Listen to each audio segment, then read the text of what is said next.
Welcome to Fun and Games Side Quests. Every episode is a different host sharing a video game they love and why they love it.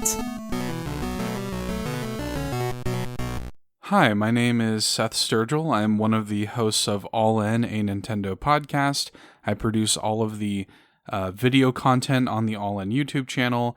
I make a podcast called Keep Nintendo Weird. I'm part of the crew at Carpool Gaming, producing video content for that YouTube channel, as well as co-hosting the Nintendo Drive. I do a lot of stuff, and I'm mostly known for Nintendo content on the internet, but the game I want to talk to you about today is actually a PlayStation game, weirdly enough. I want to talk to you about Gitaroo Man, or I guess it's Gitaroo Man? I'm not entirely sure. I think it's pronounced both ways throughout the course of the game.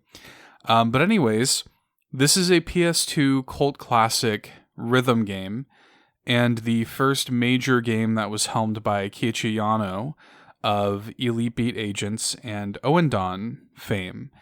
And Gitaroo Man is a rhythm game, but it's also kind of a rhythm combat action game. You play as this young boy named U1, who's kind of this worthless and pathetic loser, which the game has no problems constantly reminding you of. Like, I literally think one of the first spoken words in the entire game is U1 being called totally useless. So it's like that.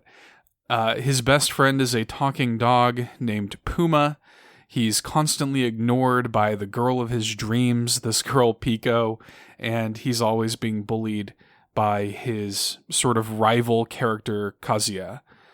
And when the game opens, U1 is attacked inexplicably by a demon, which causes his dog Puma, who again talks, I want to stress that, and it's completely normal and it's fine, it causes Puma to sort of morph into this strange demon robot dog, and out of nowhere bestow upon him this mystical electric guitar called the Last Gitaroo, which transforms U1 into this legendary guitar-wielding warrior known as Gitaroo Man.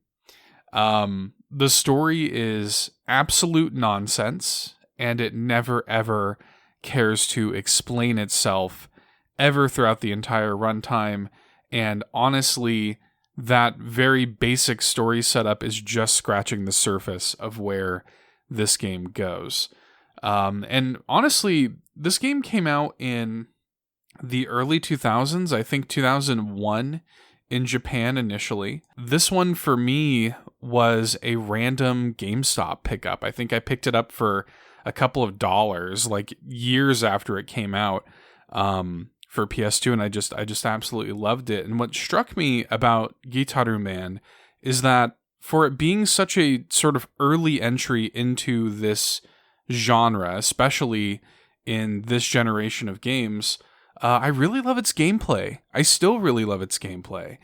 It can get difficult, certainly, pretty quickly, and it's certainly not perfect. I'm somebody who plays a lot of rhythm games, though, and Gitaroo Man's approach to this sort of genre isn't something that I've seen perfectly replicated really ever since. There have been other games like Theater Rhythm that sort of have shades of this, the way the Gitaroo Man operates. There have been other games that have sort of emulated this or built upon this, but nothing has done it quite this way. Each song or stage in the game is set within the framework of like a cool boss fight or a dramatic moment, which I love because I feel like music can really heighten the emotions of a given scene when it's done properly, and Gitaroo Man does this better than maybe any other rhythm game ever made, by my estimation. Most of the stages have got 3 sort of combat phases. You've got charge, attack, and guard phases, and in the end of a stage you have like a harmony and an end phase, which are basically just kind of like cool moments to end the song or the stage on. The basic gameplay is you're either going to be using the analog stick to follow a trace line, so you've got this sort of like icon in the middle of the screen, and you have to move the stick alongside these pathways that are displayed on the screen, and also timing or holding, button presses alongside it. You're going to be doing that during charge and attack phases, or in guard phases, you have the sort of sequential button presses timed and kind of coming inward to the center of the screen in a sequence that you have to press and perform in timing. So when you're in the charge phase, landing the notes will recover U1's health with no penalty for the missing notes, whereas in attack phases, you land your note and deal damage to your opponent, while missing the notes will damage you as well. And then, of course, in guard phases, you're trying to guard attacks. I just think it's super unique the way it feels like actual honest-to-goodness combat, and even a little bit of strategy with chances to sort of recover and things like that. It really does feel like a struggle. It really does feel like a battle in a way that feels really interesting. And I think one of the things that kind of helps sell that is that the music is so good. Like, the music is excellent in this game. They did such a great job with it. Basically, every track is fantastic, but I gotta shout out, if you know anything about Gitaroo Man, the legendary theme is probably what you know more than anything else. We played this song at my wedding. Like, this is one of my favorite pieces of video game music, full stop. There's a great moment when you're sort of first introduced to it, where U1 is taken to Planet Gitaroo, and he meets a girl there named Kira, who, strangely, in this sort of like Twilight Zone sort of moment, looks and acts just like his crush, Pico, like back home. And U1's very confused. He assumes it is Pico when he sees her, and she's like, what? And he's like, oh, nothing. Like, you remind me of an old flame, or whatever. And he's sitting there with a guitar, and Kira says something to the effect of like, love is something I could never hope for, or whatever. And U1 is sort of taken aback by that statement, but he, all of a sudden, ever since becoming the Gitaroo Man, he doesn't transform into the Gitaroo Man in this stage. He's U1 in this stage, which is great, but he's able to, for the first time, convey his feelings through his music to Kira in this moment in a way that he never could with Pico. And he plays this like beautiful, simple song with her sitting next to him, kind of leaned up against a tree around a campfire. And mechanically it operates the same way as any other boss battle, where, like I mentioned earlier, you have like your attack phase and whatever, and you're whittling down Kira's, quote unquote HP in this moment. But what you're actually fighting is her own guarded nature, and making her more open to the possibility that she could love someday. And when the legendary theme is reprised at the end of the game, it's truly one of my favorite moments in all my years playing games. It's just this incredible moment of payoff, which I think is one of the things that makes this game in particular so special. It has a real sense of drama, unlike other rhythm games. It's not just this rote sort of rhythm game set up for the sake of it. You're not just going through and playing a song and moving on or whatever. Every moment, every set piece has this like epic sense of scale to it that takes it beyond just a simple like guitar off or something. It feels grandiose. It feels like you took Gurren Lagann and met it with Scott Pilgrim or something. It's got this weird, like, crude but charming and also highly like anime art style that kind of, it almost has like if South Park was made by a Japanese animation company or something kind of vibe.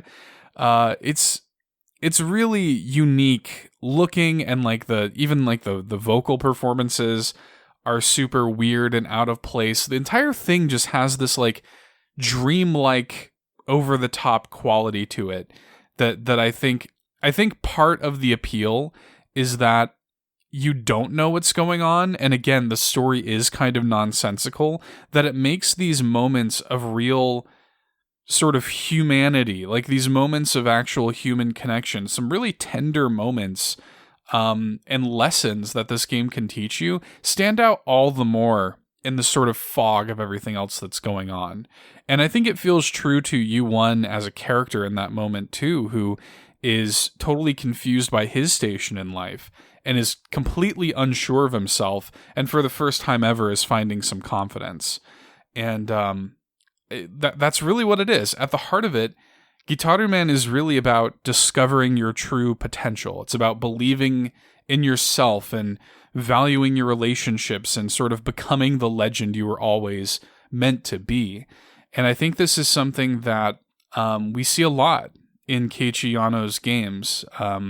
Again, Elite Beat Agents and Oendan, these games came after Gitaroo Man, but they're also examples of really kind of using music and sort of over-the-top stories and anime set pieces and characters to hold a lens up to us as people.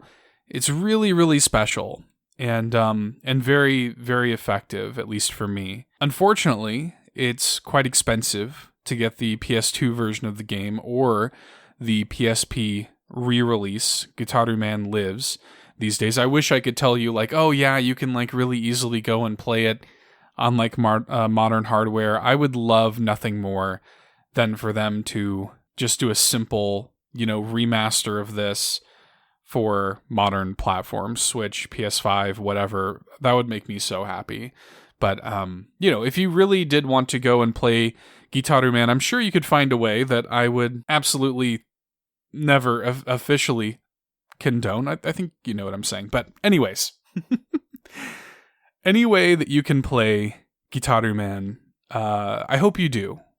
And I hope you enjoy it, especially if you're a fan of rhythm games or these sort of like weird anime stories with something to say at the heart of it. I hope you do. And I hope you know that you're a legend just waiting to be born. Thanks for listening and happy gaming. Hey there, Screen Beans. Have you heard about Screen Snark? Rachel, this is an ad break. They aren't screen beans until they listen to the show. Fine. Potential Screen Beans. You like movies and TV shows, right? I mean, who doesn't? Screen Snark is a casual conversation about the movies and television shows that are shaping us as we live our everyday lives. That's right, Matt. We have a chat with at least one incredible guest every episode, hailing from all walks. We've interviewed chefs, writers, costumers, musicians, yoga teachers, comedians, burlesque dancers, folks in the film and TV industry, and more. We'd be delighted for you to join us every other Monday on the Certain POV Podcast Network. Or wherever you get your podcasts, fresh and tasty off the presses. What? That's not... Can I call them Screen Beans now? Fine. Screen Beans! So tune in and we'll see you at the movies or on a couch somewhere. 'Cause you're all Screen Beans now. You will be mine. Aurora. CPOV. CertainPOV.com.